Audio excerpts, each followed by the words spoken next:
जय मां कुष्मांडा। प्रिय श्रोतागण, आप सभी को नवरात्रि के इस पावन पर्व की अनंत और मंगलमय शुभकामनाएं।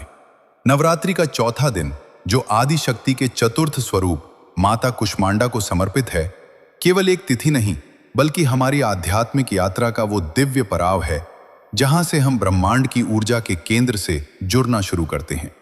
माता कुष्मांडा, जिनकी मंद मुस्कान से ही इस सृष्टि का सृजन हुआ है, आदि शक्ति का वो तेजस्वी रूप हैं जो हमें अंधकार से प्रकाश की ओर ले जाती हैं।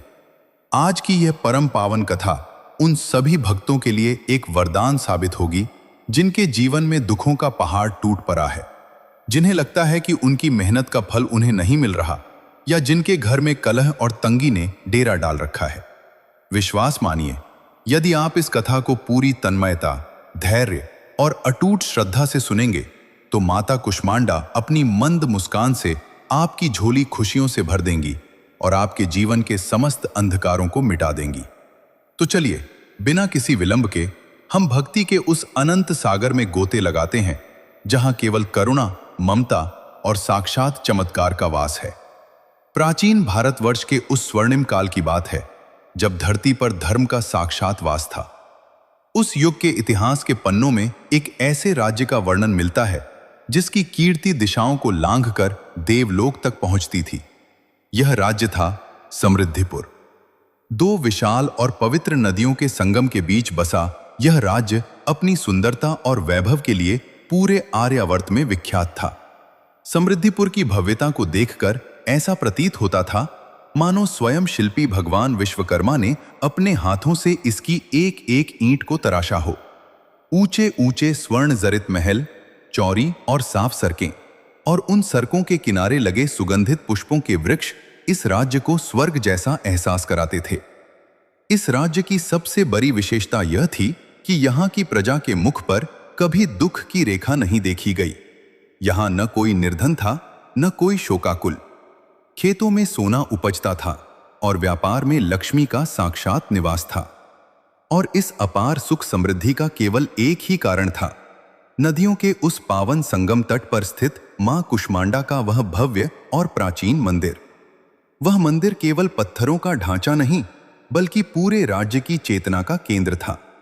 मंदिर के शिखर पर लहराती ध्वजा दूर से ही भक्तों को अपनी ओर आकर्षित करती थी। प्रतिदिन ब्रह्म मुहूर्त में जब सूर्य की पहली किरण धरती को स्पर्श भी नहीं करती थी, पूरा नगर जाग उठता था। शंखों की गूंज और वेद मंत्रों के पाठ से पूरा वातावरण पवित्र हो जाता था। राज्य के महाराजाधिराज चक्रवर्ती सम्राट राजा तेज प्रताप स्वयं अपनी रानी चंद्रकला के साथ नंगे पैर मंदिर पहुंचते थे। राजा तेज प्रताप एक अत्यंत प्रतापी और वीर योद्धा थे जिनका नाम सुनकर शत्रु थर थर कांपते थे, परंतु मां कुष्मांडा के दरबार में वे एक साधारण सेवक की भांति नतमस्तक रहते थे। उनकी रानी महारानी चंद्रकला साक्षात देवी का रूप थीं। वे जितनी रूपवती थीं, उससे कहीं अधिक उनके भीतर भक्ति और धर्म का वास था।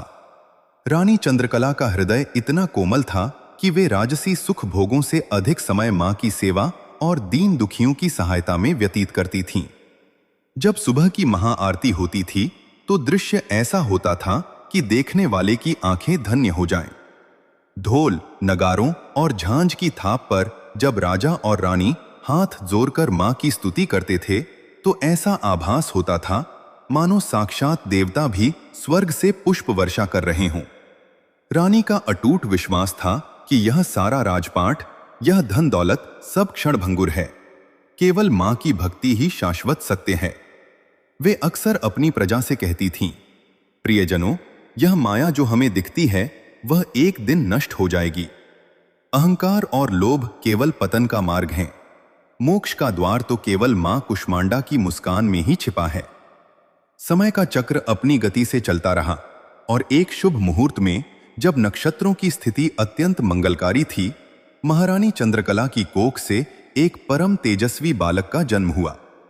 बालक के मुख पर ऐसी आभा थी कि देखने वाले उसे देखते ही रह जाते। पूरे राज्य में उत्सव का माहौल छा गया।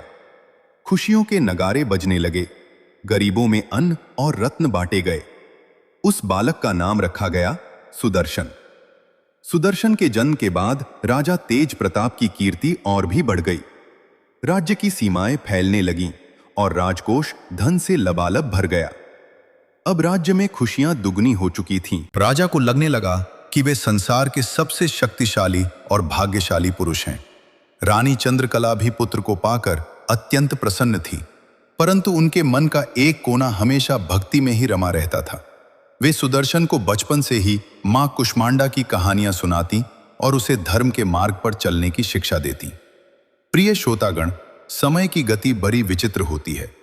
ये जब पंख लगाकर उड़ती है तो इंसान को पता भी नहीं चलता कि कब सुनहरी सुबह ढलती हुई सांझ में बदल गई। समृद्धिपुर में भी कुछ ऐसा ही हो रहा था। राजकुमार सुदर्शन अब युवा हो चुके थे।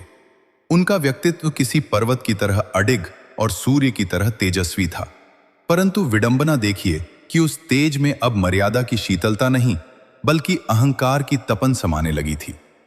इधर महाराजा धीराज तेज प्रताप, जो कभी अपनी प्रजा के लिए पिता समान थे, अब पूरी तरह बदल चुके थे। धन की अपार वर्षा और चारों दिशाओं में अपनी विजय पताका फहराते देख उनके मन में एक घातक विचार ने जन्म ले लिया था।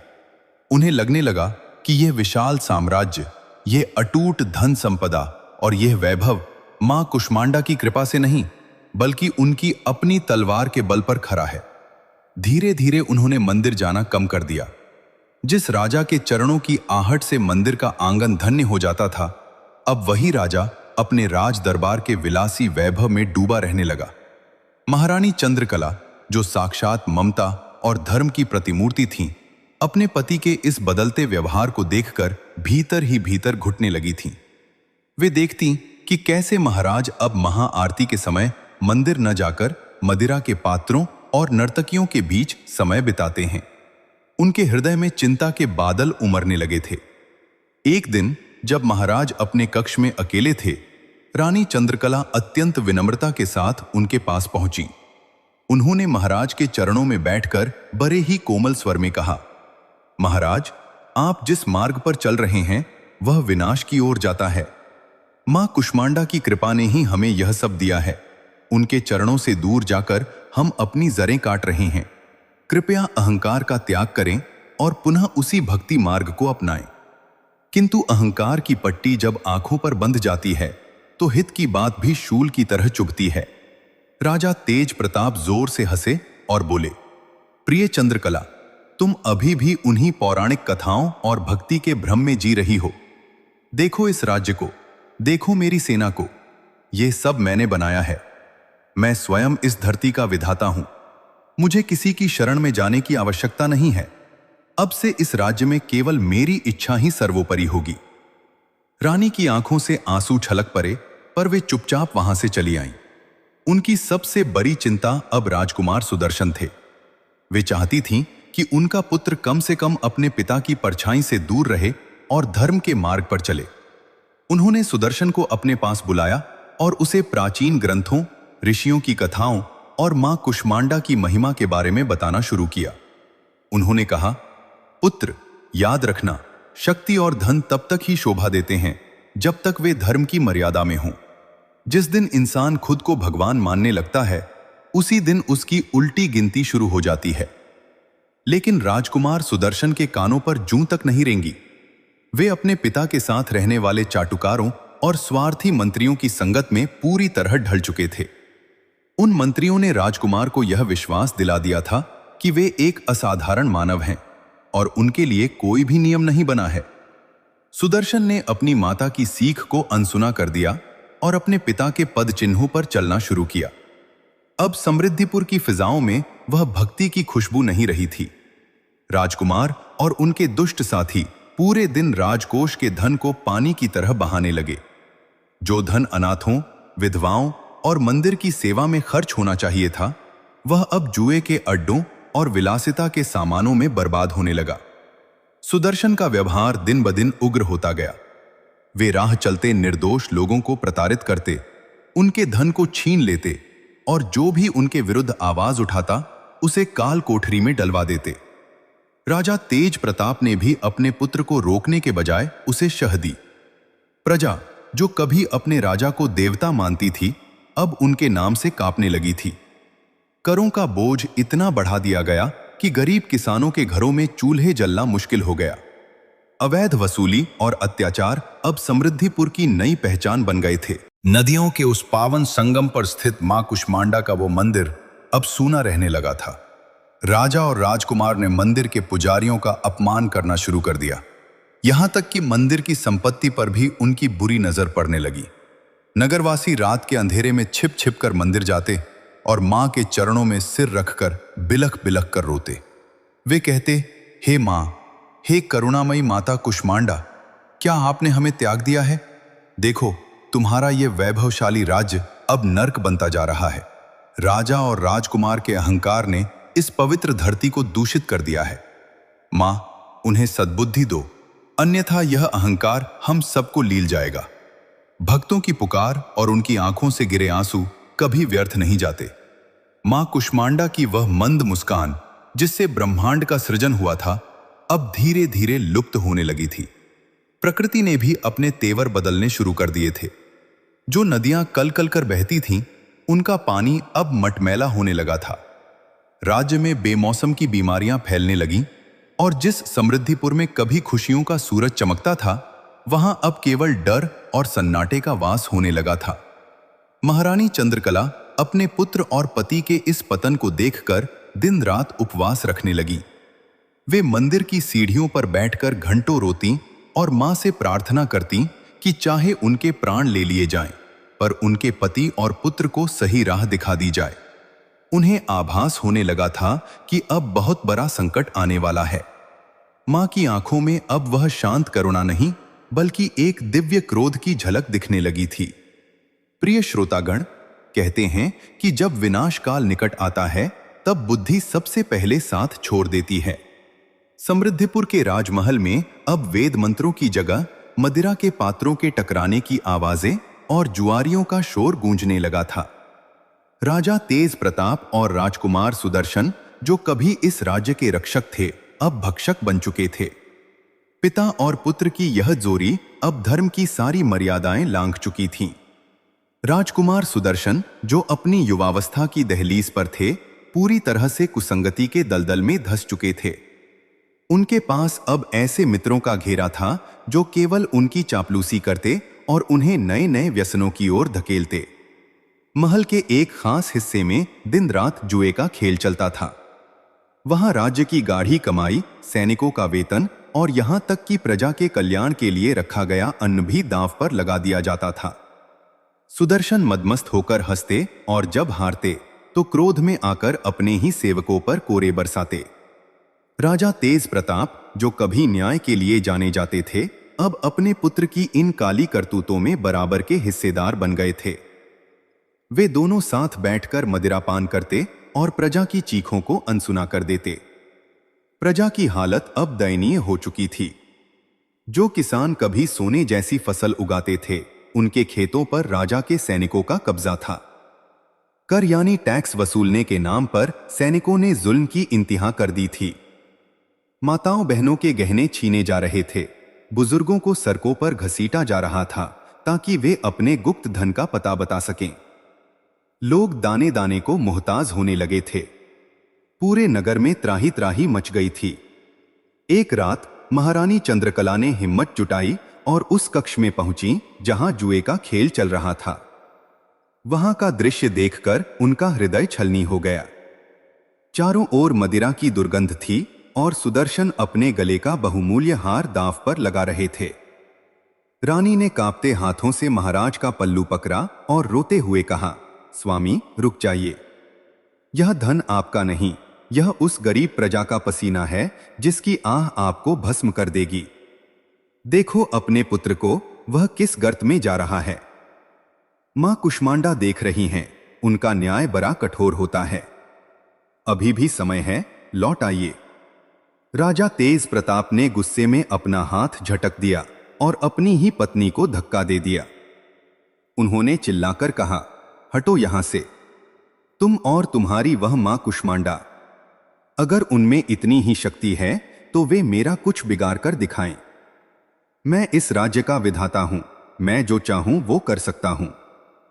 आज के बाद अगर तुमने मां का नाम लिया तो तुम्हें इस महल से निकाल दिया जाएगा। राजकुमार सुदर्शन भी अपने पिता की हाँ में हाँ मिलाते हुए हंसने लगा। उसने अपनी मां का उपमान करते हुए कहा, माताजी, आप बूढ़ी हो गई हैं, इसलिए आपको हर चीज में अनर्थ दिखता है। यह आनंद का समय है, हमें टोकना बंद करें। रानी चंद्रकला उस रात फूट फूट कर रोई। उन्होंने समझ लिया था कि अब शब्द काम नहीं करेंगे। वे सीधे मां कुष्मांडा के मंदिर पहुंची। वहां अब कोई दीपक नहीं जल रहा था, क्योंकि राजा ने मंदिर को मिलने वाली सहायता बंद कर दी थी। रानी ने अपने हाथों से मंदिर की सफाई की, अपनी साड़ी का पल्लू फाड़कर बाती बनाई और आंसुओं से भरे नयनों के साथ मां के सामने बैठ गई। उन्होंने केवल एक ही प्रार्थना की, हे मां, मेरा सुहाग और मेरा पुत्र अहंकार के अंधकार में खो गए हैं। वे अंधे हो चुके हैं मां, उन्हें सत्य नहीं दिख रहा।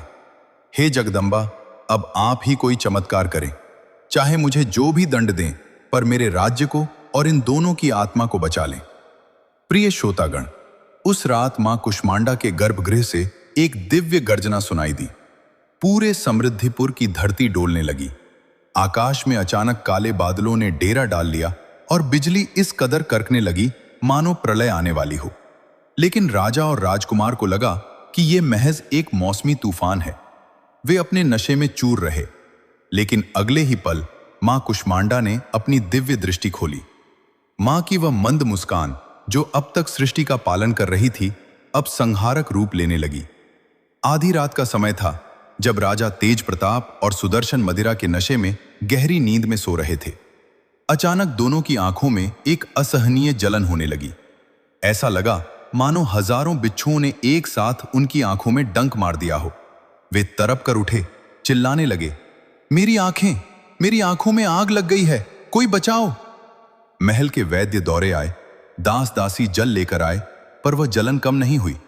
और फिर जैसे ही सुबह की पहली किरण फूटी, एक भयावह सत्य उनके सामने आया। राजा तेज प्रताप और राजकुमार सुदर्शन की आंखों की रोशनी पूरी तरह जा चुकी थी। वे दोनों पूरी तरह अंधे हो चुके थे। जिस अहंकार के कारण उन्होंने धर्म को नहीं देखा, आज प्रकृति ने उनसे उनके भौतिक चक्षु भी छीन लिए थे। प्रिय श्रोतागण, समय का प्रहार जब पड़ता है तो बड़े बड़े महल भी ताश के पत्तों की तरह ढह जाते हैं। समृद्धिपुर के राजमहल में अब वह रौनक नहीं रही थी। जहां कभी खुशियां नाचती थीं, वहां अब मातम और सन्नाटे का पहरा था। राजा तेज प्रताप और राजकुमार सुदर्शन की आंखों की रोशनी जा चुकी थी। वे दोनों अपने विशाल कक्षों में इधर उधर हाथ मारते, दीवारों से टकराते और दर्द से चिल्लाते, पर उनकी पुकार सुनने वाला अब कोई नहीं था। जिन चाटुकार मंत्रियों और मित्रों के भरोसे राजकुमार सुदर्शन ने अपनी मां का अपमान किया था, वे सबसे पहले भागे। राजकोष पहले ही खाली हो चुका था, और जैसे ही यह खबर नगर में फैली कि राजा और राजकुमार अंधे हो चुके हैं, प्रजा का वर्षों से दबा हुआ गुस्सा ज्वालामुखी बनकर फूट पड़ा। भूखी प्यासी जनता, जिस पर राजा ने कोरे बरसाए थे, अब राजमहल की ओर बढ़ रही थी। सैनिकों ने भी अपने हथियार डाल दिए, क्योंकि वे भी उसी प्रताड़ित जनता का हिस्सा थे। रानी चंद्रकला ने स्थिति की गंभीरता को भांप लिया। वे जानती थीं कि अगर ये दोनों महल में रहे तो क्रुद्ध भीड़ इन्हें जीवित नहीं छोड़ेगी। उन्होंने अपने गहने उतारकर एक पोटली में बांधे और अंधे पति व पुत्र का हाथ पकड़कर पिछले दरवाजे से चुपचाप महल छोड़ दिया। कल तक जो सम्राट हाथियों पर सवार होकर निकलते थे, आज वे अपनी पत्नी के सहारे नंगे पैर कंकर पत्थरों पर चलने को मजबूर थे। जैसे ही वे राज्य की सीमा से बाहर निकले, उनके पीछे समृद्धिपुर के महलों से आग की लपटें उठती दिखाई दे रही थीं। राजा तेज प्रताप बदहवास होकर रो रहे थे। वे बार बार अपनी आंखें मलते, पर वहां केवल अनंत अंधकार था। सुदर्शन की हालत और भी खराब थी। वह राजकुमार, जो रेशमी बिस्तरों के बिना सो नहीं सकता था, आज धूल भरी पगडंडियों पर गिर पड़ रहा था। रानी चंद्रकला उन्हें लेकर एक घने जंगल के किनारे स्थित एक छोटी सी कुटिया में पहुंची। अब असली परीक्षा शुरू हुई थी। रानी ने अपने बचे हुए गहने बेचकर कुछ समय तक भोजन का प्रबंध किया, लेकिन कब तक? धीरे धीरे वह धन भी समाप्त हो गया। अब स्थिति यह आ गई कि जिस राजा के यहां 56 भोग बनते थे, उसके परिवार को एक वक्त की रोटी के लिए भी तरसना पड़ने लगा। भूख की तरफ ने राजा और राजकुमार के अहंकार को तोड़ना शुरू कर दिया। एक दिन जब कुटिया में अन्न का एक दाना भी नहीं बचा तो सुदर्शन ने तरपते हुए कहा, मां, मुझे बहुत भूख लगी है, क्या मुझे थोड़ा सा जल और रोटी मिल सकती है? रानी की आंखों में आंसू आ गए। उन्होंने कहा, पुत्र, मेरे पास अब देने को कुछ नहीं है। अगर तुम्हें जीवित रहना है तो हमें पास के नगर में जाकर भिक्षा मांगनी होगी। प्रिय श्रोतागण, कल्पना कीजिए उस दृश्य की। एक बूढ़ा अंधा राजा और उसका युवा अंधा पुत्र फटे पुराने वस्त्रों में एक दूसरे का कंधा पकड़े हुए नगर की गलियों में खड़े थे। उनके हाथों में मिट्टी का एक पात्र था। राजा तेज प्रताप, जिनकी एक आवाज पर हजारों सिर झुक जाते थे, आज कांपती आवाज में कह रहे थे, कोई माई का लाल, एक टुकड़ा रोटी दे दो, हम भूखे हैं। लोग उन्हें पहचान लेते और उन पर थूकते। कोई कहता, देखो, ये वही अत्याचारी राजा है जिसने हमारे घर उजारे थे। आज मां कुष्मांडा ने इसे सही सजा दी है। कोई सुदर्शन को ताना मारता, राजकुमार, अब कहां गया तुम्हारा वो जुआ और मदिरा का शौक? अब तो मिट्टी ही तुम्हारा नसीब है। सुदर्शन और तेज प्रताप को अब समझ आ रहा था कि उन्होंने क्या खोया है। वे दोनों पत्थर की चोटें खाते, लोग उन पर कूड़ा फेंक देते, पर पेट की आग उन्हें सब कुछ सहने पर मजबूर कर रही थी। रात को जब वे किसी पेड़ के नीचे शरण लेते तो ठंड और भूख से उनके शरीर कांपते। राजा तेज प्रताप रात भर सिसकते और अपनी पत्नी से कहते, चंद्रकला, मुझे मार डालो, ये अपमान मुझसे सहा नहीं जाता। मैंने मां कुष्मांडा का अपमान किया, उन्होंने मुझे जीवित ही नर्क दिखा दिया। रानी चंद्रकला, जो अब भी अटूट श्रद्धा के साथ मां की भक्ति में लीन थी, केवल इतना ही कहती, महाराज, ये सजा नहीं है, ये मां की करुणा है। वे आपके अहंकार के मैल को धो रही हैं। जब तक भीतर का अहंकार पूरी तरह नहीं मरेगा, तब तक क्षमा का द्वार नहीं खुलेगा। मां कुष्मांडा आदिशक्ति हैं, वे सृजन भी करती हैं और अहंकार का संहार भी। प्रिय श्रोतागण, जब इंसान के जीवन में दुखों का पहाड़ टूटता है और हर तरफ से रास्ते बंद हो जाते हैं, तब केवल एक ही मार्ग शेष रह जाता है, वह है शरणागति का मार्ग। राजा तेज प्रताप और राजकुमार सुदर्शन के साथ भी यही हुआ। सड़कों की धूल, लोगों की गालियां और भूख की तरफ ने उनके उस अहंकार को राख कर दिया था जो कभी हिमालय जैसा अडिग लगता था। अब वे राजा और राजकुमार नहीं थे, वे केवल दो टूटी हुई आत्माएं थीं जो अपने पापों के बोझ तले दबी हुई थीं। एक संध्या का समय था। सूर्य देव अस्ताचल की ओर बढ़ रहे थे और पूरा आकाश सिंदूरी आभा से भर गया था।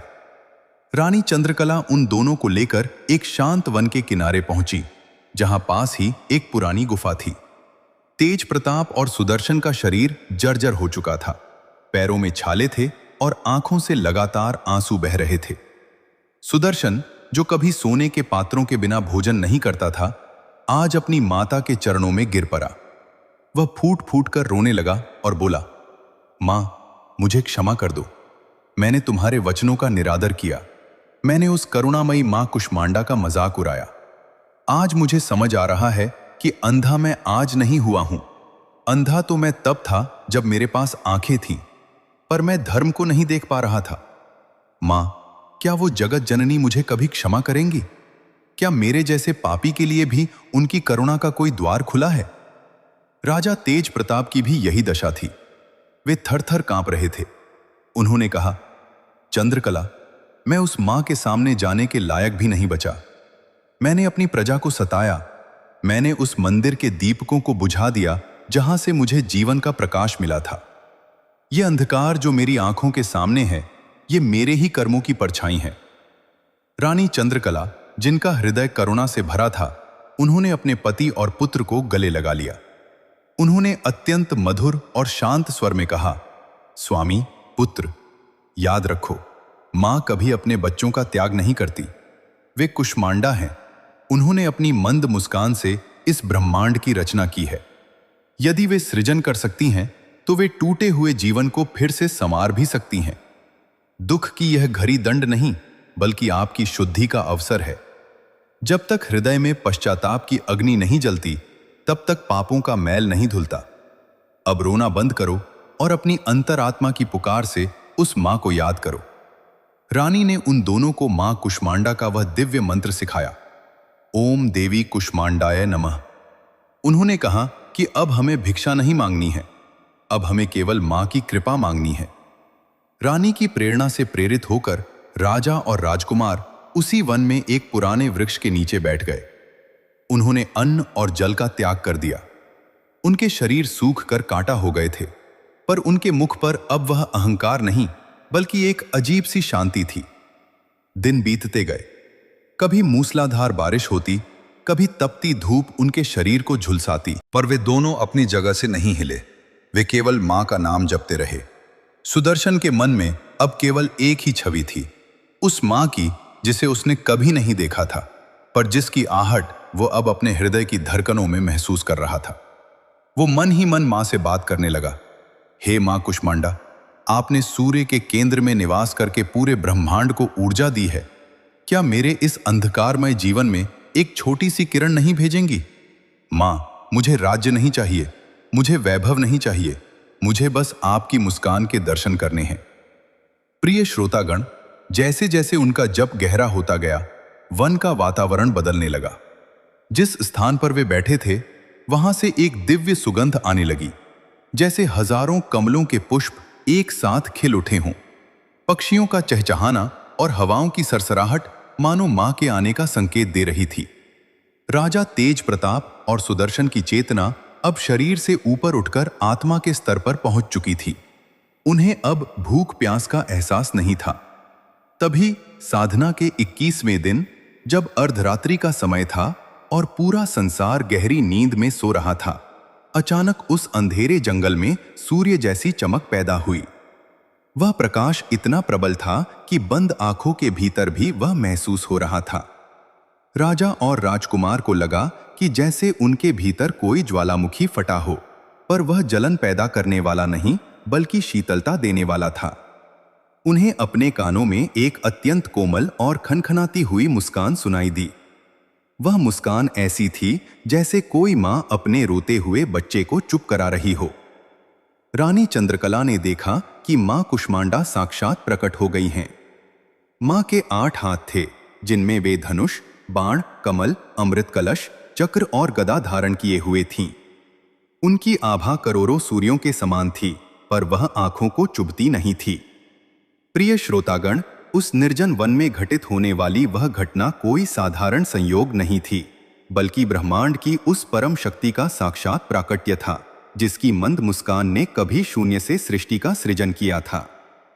मां कुष्मांडा, जो स्वयं सूर्यमंडल के भीतर निवास करती हैं और समस्त जगत को ऊर्जा प्रदान करती हैं, आज अपने 2 भटके हुए पुत्रों के सामने खड़ी थीं। उस दिव्य प्रकाश की तीव्रता इतनी अधिक थी कि वन के पशु पक्षी भी एक शांत समाधि में चले गए थे। हवाएं रुक गई थीं और समय जैसे वहीं ठहर गया था। राजा तेज प्रताप और राजकुमार सुदर्शन, जो अभी भी भौतिक रूप से अंधे थे, उस प्रकाश की ऊष्मा को अपनी त्वचा पर महसूस कर रहे थे। उन्हें ऐसा लग रहा था मानो उनके भीतर की सारी करवाहट, सारा क्रोध और सारा अंधकार उस प्रकाश में पिघलकर बह रहा हो। सुदर्शन ने कांपते हुए हाथ हवा में उठाए और लड़खड़ाती आवाज में पुकारा, मां, क्या आप यहीं हैं? क्या यह आपकी ही ममतामयी पुकार है? मां, मैं पापी हूं। मैंने अपनी माता का अपमान किया, प्रजा को सताया। मुझे दंड दो मां, पर इस अंधकार से निकाल लो। मुझे अपनी आंखों की रोशनी नहीं चाहिए मां, मुझे बस आपकी क्षमा की एक किरण चाहिए। तभी मां कुष्मांडा की वह मधुर और गूंजती हुई आवाज सुनाई दी, जो किसी संगीत की लय जैसी थी। मां ने कहा, पुत्र सुदर्शन, उठो। पश्चाताप की जिस अग्नि में तुम जले हो, उसने तुम्हारे अहंकार के पर्वत को गला दिया है। जो अपनी गलती को स्वीकार कर लेता है और सच्चे मन से प्रायश्चित करता है, उसके लिए मां के द्वार कभी बंद नहीं होते। तुमने और तुम्हारे पिता ने प्रकृति के नियमों का अपमान किया था, इसलिए प्रकृति ने तुमसे तुम्हारे चक्षु छीन लिए थे। लेकिन आज तुम्हारी भक्ति और तुम्हारी माता चंद्रकला के निस्वार्थ प्रेम ने मुझे यहां आने पर विवश कर दिया है। इतना कहते ही मां कुष्मांडा ने अपने एक हाथ में धारण किए हुए अमृत कलश से कुछ बूंदें उन दोनों की आंखों पर छिड़की। प्रिय श्रोतागण, वह क्षण किसी चमत्कार से कम नहीं था। जैसे ही वह दिव्य अमृत उनकी आंखों को स्पर्श कर गया, राजा तेज प्रताप और राजकुमार सुदर्शन को ऐसा लगा मानो उनकी आंखों के सामने से युगों पुराना पर्दा हट गया हो। धीरे धीरे उन्होंने अपनी पलकें खोली। सामने का दृश्य देखकर उनकी सांसें थम गईं। उन्होंने देखा कि उनके सामने साक्षात जगदम्बा अष्टभुजाधारी मां कुष्मांडा सिंह पर सवार हैं। मां के 8 हाथों में सुदर्शन चक्र, गदा, धनुष बाण, कमंडल, अमृत कलश और कमल का पुष्प सुशोभित था। मां के मुखमंडल से सूर्य जैसी आभा निकल रही थी, पर उनकी आंखों में एक अथाह करुणा और वही प्रसिद्ध मंद मुस्कान थी। राजा तेज प्रताप और सुदर्शन दहाड़ मारकर रोने लगे और मां के चरणों में गिर पड़े। राजा ने मां के चरणों को अपने आंसुओं से भिगो दिया। उन्होंने कहा, हे मां, आज मुझे समझ आया कि असली अंधा वो नहीं जिसकी आंखें नहीं हैं, बल्कि असली अंधा वो है जो अपनी शक्ति और वैभव के मद में चूर होकर अपनों और अपने धर्म को भूल जाता है। मां, मुझे क्षमा कर दो। मां कुष्मांडा ने अपने अभय मुद्रा वाले हाथ से उन्हें आशीर्वाद दिया और कहा, राजन, ये जीवन एक रंगमंच है जहां हर किसी को अपने कर्मों का फल भोगना पड़ता है। तुमने अपना दंड भोग लिया है, अब तुम्हारा नया जन्म हुआ है। जाओ और एक ऐसे समाज की स्थापना करो जहां धन से अधिक धर्म की प्रतिष्ठा हो, जहां शक्ति का प्रयोग रक्षा के लिए हो, न कि शोषण के लिए। याद रखना, मैं सूर्य के हृदय में निवास करती हूं, और जैसे सूर्य बिना किसी भेदभाव के सबको प्रकाश देता है, वैसे ही एक राजा को भी अपनी प्रजा का पालन करना चाहिए। मां के दर्शन पाकर सुदर्शन का हृदय पूरी तरह बदल चुका था। उसके भीतर अब वह विलासी राजकुमार मर चुका था और एक धर्मपरायण सेवक का जन्म हुआ था। मां ने उन्हें निर्देश दिया कि वे पास की पहाड़ियों के बीच एक नया नगर बसाएं जो कुष्मांडपुर के नाम से जाना जाएगा। मां ने उन्हें वह दिव्य शक्ति और आशीर्वाद प्रदान किया जिससे वे पुनः एक न्यायकारी शासन की स्थापना कर सकें। देखते ही देखते मां कुष्मांडा अंतर्ध्यान हो गईं, पर उनकी दिव्य सुगंध और शांति उस वन में व्याप्त रही। राजा तेज प्रताप, रानी चंद्रकला और सुदर्शन ने एक दूसरे का हाथ पकड़ा। अब उनकी आंखों में पश्चाताप के नहीं, बल्कि एक नए संकल्प के आंसू थे। वे अब भिखारी नहीं थे, वे मां के वे दूत थे जिन्हें संसार को एक नया संदेश देना था। प्रिय श्रोतागण, मां कुष्मांडा के उस अलौकिक दर्शन ने न केवल राजा तेज प्रताप और सुदर्शन की आंखों की ज्योति लौटाई थी, बल्कि उनकी आत्मा के उस बुझे हुए दीपक को भी प्रज्वलित कर दिया था जो अहंकार की आंधी में बुझ चुका था। अब उनके सामने एक नई चुनौती थी, एक नए जीवन और एक नए राज्य का निर्माण। मां के आदेशानुसार वे उस घने वन को छोड़कर पहाड़ियों की उस तलहटी में पहुंचे जहां नदियों का एक और पावन संगम होता था। राजा तेज प्रताप, जो कभी स्वर्ण मुकुट के बिना सिर नहीं उठाते थे, अब अपने हाथों से पत्थर तराशने लगे। राजकुमार सुदर्शन, जिसने कभी पसीने की एक बूंद नहीं बहाई थी, अब साधारण मजदूरों के साथ कंधे से कंधा मिलाकर मिट्टी ढोने लगा। उन्होंने किसी सेना का सहारा नहीं लिया, किसी राजकोष का उपयोग नहीं किया। उनकी पूंजी केवल मां का नाम और उनकी मेहनत थी। धीरे धीरे समृद्धिपुर की वह प्रजा जो राजा के अत्याचारों से त्रस्त होकर तितर बितर हो गई थी, उन्हें ढूंढते हुए वहां पहुंचने लगी। जब लोगों ने अपने पूर्व राजा और राजकुमार को एक साधारण सेवक की तरह पसीना बहाते और दीन दुखियों की सेवा करते देखा, तो उनका क्रोध पिघलकर आंसुओं में बदल गया। प्रजा ने देखा कि अब राजा के मुख पर वह कठोरता नहीं, बल्कि मां कुष्मांडा की वही मंद मुस्कान की एक झलक थी। लोग जुड़ते गए और देखते ही देखते उस निर्जन घाटी में एक अत्यंत सुंदर और पवित्र नगर खड़ा हो गया, जिसका नाम रखा गया कुष्मांडपुर। कुष्मांडपुर का केंद्र कोई राजमहल नहीं था, बल्कि मां कुष्मांडा का वह भव्य मंदिर था जिसे राजा और राजकुमार ने अपने हाथों से बनाया था। यहां कोई अमीर नहीं था, कोई गरीब नहीं था। राजा तेज प्रताप अब महाराज नहीं, बल्कि लोक सेवक कहलाते थे। राजकुमार सुदर्शन ने अपनी तलवार को त्याग कर न्याय और धर्म का मार्ग चुना। उन्होंने एक ऐसा राज्य बनाया जहां हर घर के बाहर मां कुष्मांडा का दिव्य प्रतीक बना था और हर कंठ में मां की स्तुति थी। प्रिय श्रोतागण, इस कथा के समापन पर मां कुष्मांडा का वह संदेश हमें अपने हृदय में उतार लेना चाहिए। मां कुष्मांडा हमें सिखाती हैं कि यह पूरा ब्रह्मांड, यह सूर्य, यह तारे और यह पृथ्वी सब उस आदि शक्ति की एक छोटी सी मुस्कान का परिणाम है। यदि उनकी एक मुस्कान सृष्टि रच सकती है, तो हमारा एक छोटा सा अहंकार उस सृष्टि को नष्ट भी कर सकता है। राजा तेज प्रताप और सुदर्शन का अंधा होना इस बात का प्रतीक था कि जब हम अपने भीतर के स्व यानी अहंकार को सर्वोपरि मान लेते हैं, तो हम सत्य के प्रति अंधे हो जाते हैं। मां ने उन्हें अंधा बनाकर यह सिखाया कि बाहरी आंखों से दिखने वाला वैभव क्षणभंगुर है। असली दृष्टि वह है जो दूसरों के दुख को देख सके और धर्म के मार्ग को पहचान सके। आज की यह कथा हमें बताती है कि चाहे हमारे जीवन में दुखों का कितना भी बड़ा पहाड़ क्यों न टूट पड़ा हो, चाहे हम अपने कर्मों के कारण कितने ही गहरे गर्त में क्यों न गिर गए हों, यदि हम सच्चे मन से पूरी श्रद्धा और पश्चाताप के साथ मां कुष्मांडा की शरण में जाते हैं, तो वे अपनी मंद मुस्कान से हमारे जीवन के हर अंधकार को मिटा देती हैं। मां कुष्मांडा आदि शक्ति हैं, वे ऊर्जा का स्रोत हैं। वे हमें सिखाती हैं कि कठिन से कठिन परिस्थिति में भी धैर्य और विश्वास नहीं खोना चाहिए। रानी चंद्रकला के रूप में मां ने हमें दिखाया कि एक स्त्री की भक्ति और उसका धैर्य पूरे परिवार और राज्य का उद्धार कर सकता है। कुष्मांडपुर आज भी उन भक्तों के हृदय में बसा है जो मां की आराधना निस्वार्थ भाव से करते हैं।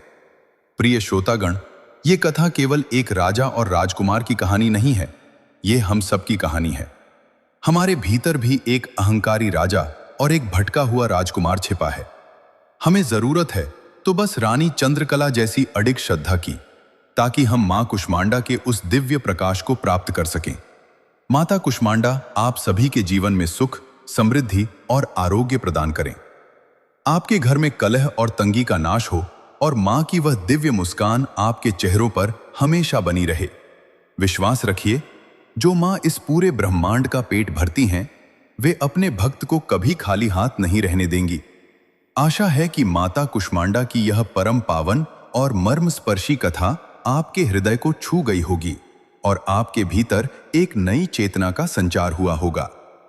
यदि आपको यह कथा पसंद आई हो तो इस वीडियो को लाइक जरूर करें और कमेंट बॉक्स में पूरी श्रद्धा के साथ जय मां कुष्मांडा लिखना न भूलें।